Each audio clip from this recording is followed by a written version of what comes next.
Somewhere beyond the recesses of time and space, two podcasters are set adrift in a machine, picking up transmissions of movies that are forgotten but not gone.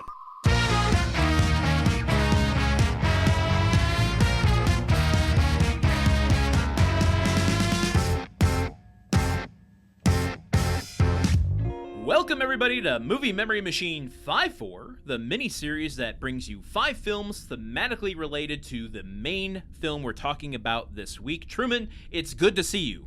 Landen, it's good to be seen. I can't wait to find out about some better movies than the Ministry of Ungentlemanly Warfare. Just because they're thematically related does not mean that they are better. They are just 5 other movies that exist. Well, great. I was trying to, juice up what you're going to be providing here, but that's fine. Let's learn about some other movies. I want to be very clear that this isn't necessarily a recommendation podcast. This is just, hey, here are some other movies. In the world, there are millions of movies. These are some of them. Exactly. Are you ready to talk about 5 films thematically related or influenced by, or that influenced the Ministry of Ungentlemanly Warfare? Yes, let's get it started. All right, moving on to the first film is... Sahara. Not the other Sahara, though, right? Nope, this is Sahara from 1943, directed by Zoltan Korda. This is a Humphrey Bogart war movie. It is a very strange and awesome, I do recommend this one, kind of off the beaten path film for Humphrey Bogart.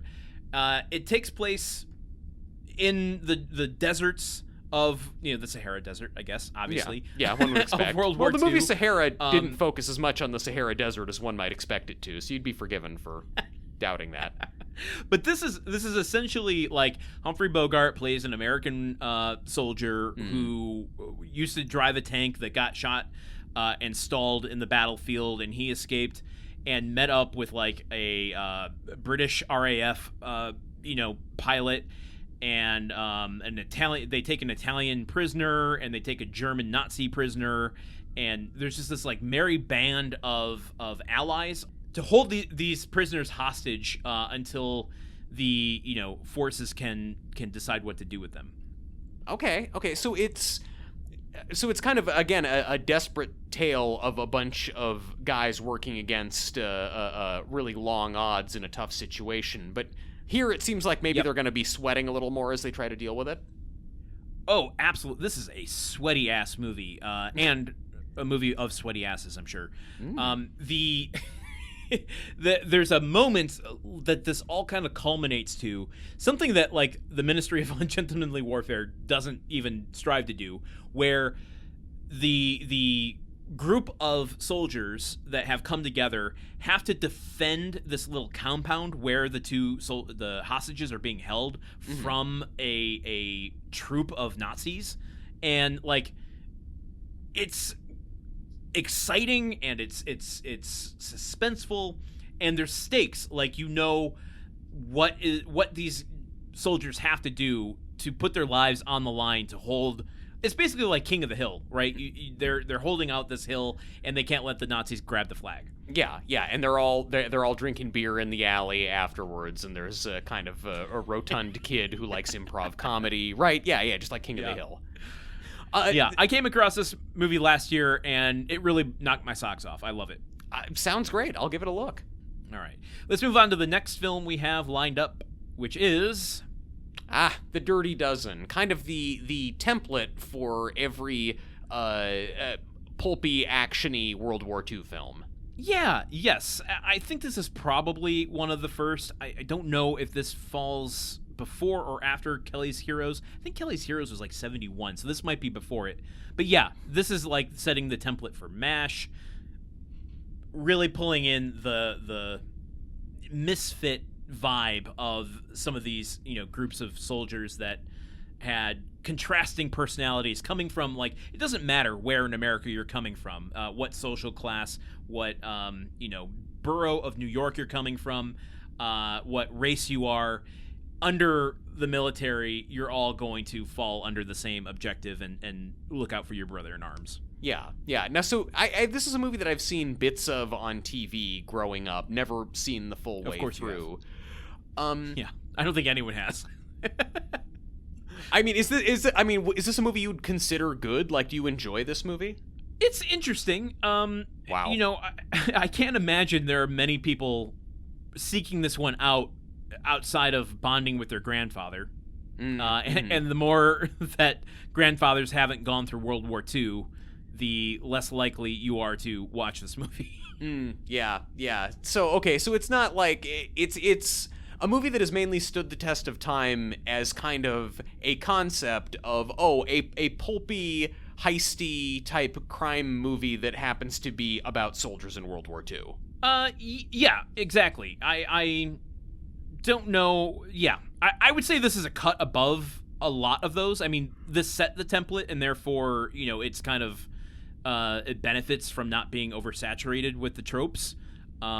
It can be kind of inventive while creating the tropes. So I think it's worth a look just for like seeing John Cassavetes and George Kennedy and of course Ernest Borgnine in a super memorable role. Yeah, I mean, look, I'm always down for some Borgnine content, even if I have to sift through a lot of other nonsense that maybe hasn't stood the test of time quite as well.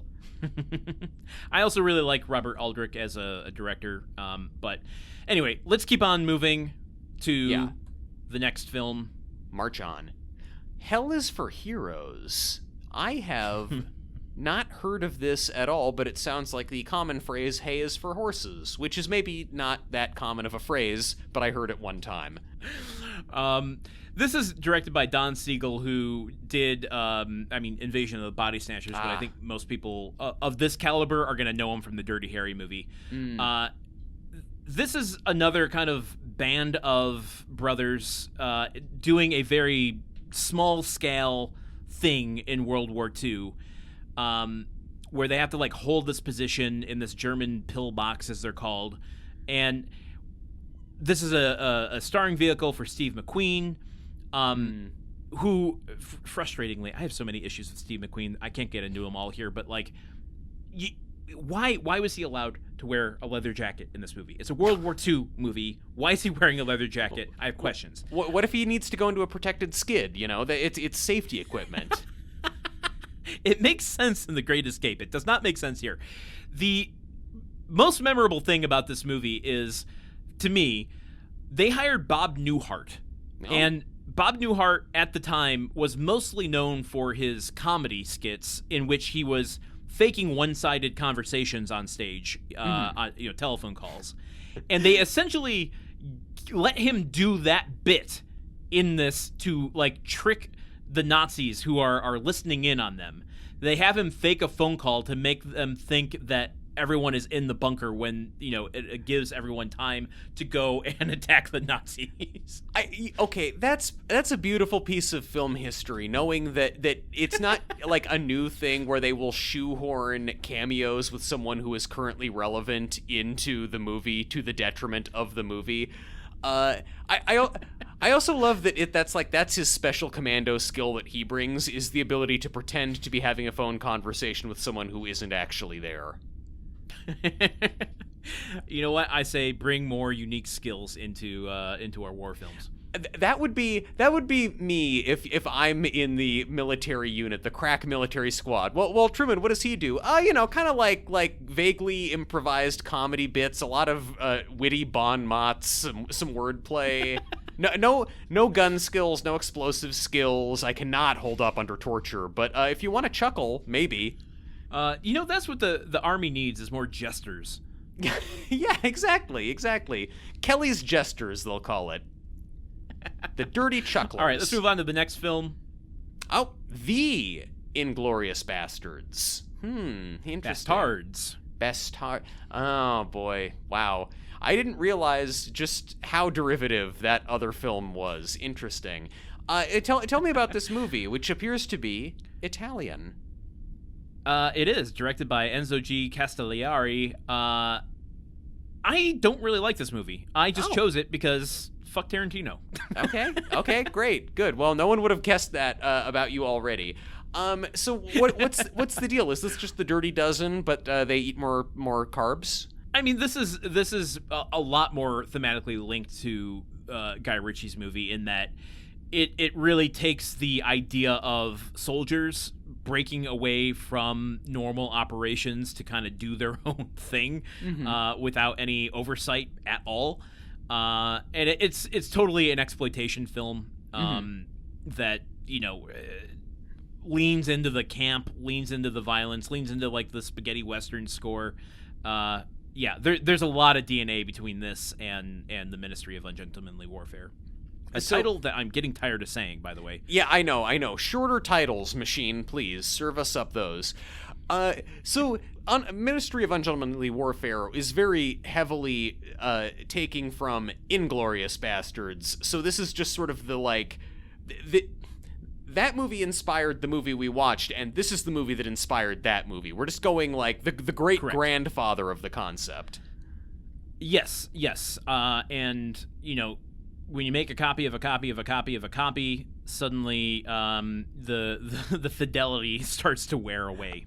I'm not even saying the fidelity of the Inglorious Bastards is that sharp to begin with. Yeah, so it sounds like the thing that you're copying always kind of sucked. It's a copy of a copy of a copy of a copy, and the thing that you're copying in the first place is a very blurry printout of like a blurry JPEG you right-clicked off of someone's Facebook page. Yeah. I mean, it's fun enough if you have a few drinks or some other, performance-enhancing drugs. But, Heroin. It's not something I relish. And that's coming from someone who loves Italian cinema. Oh, okay. So a mixed endorsement from the Giallo fan. All right, what else have you got? I told you, they aren't all recommendations. Let's move on to our last film, shall we? The King's Man. Interesting. Well, this is just mixing and matching all of our discussions about Guy Ritchie. This is the prequel movie to Kingsman: The Secret Service. Yes, this takes place during World War II. Or is it World War II? I think it's World War II. No, it's World War I think. Is it really? Yeah, I think it's the early 1900s. Isn't Rasputin a bad guy in this? I don't know. Have you seen this movie? I haven't seen this movie. I have not seen this movie. I saw the trailer for this movie. I thought you were... But... Okay. I know you're not recommending the movies, but you're now just saying the names of movies that you haven't even seen. Listen, I know enough about this movie to say that it's set during a real war, and it's doing a kind of pulp version of characters within a real war.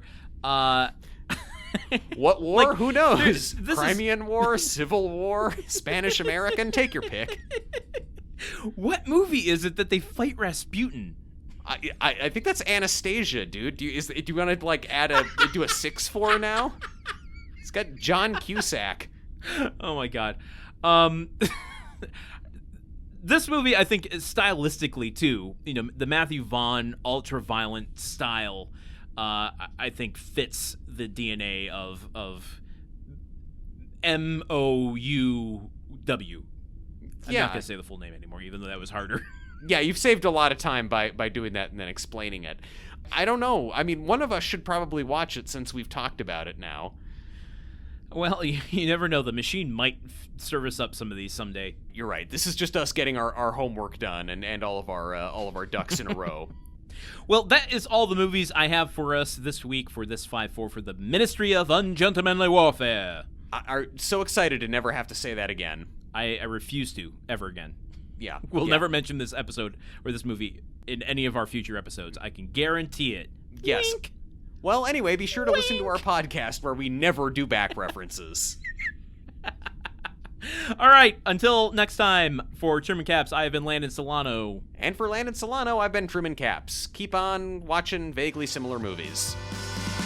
Movie Memory Machine is part of the Gruntwork Podcast Network. Join our Patreon at patreon.com/gruntworkpod to keep the machine running. Theme song by Porky's Groove Machine. Rate us on Apple Podcasts or wherever you listen.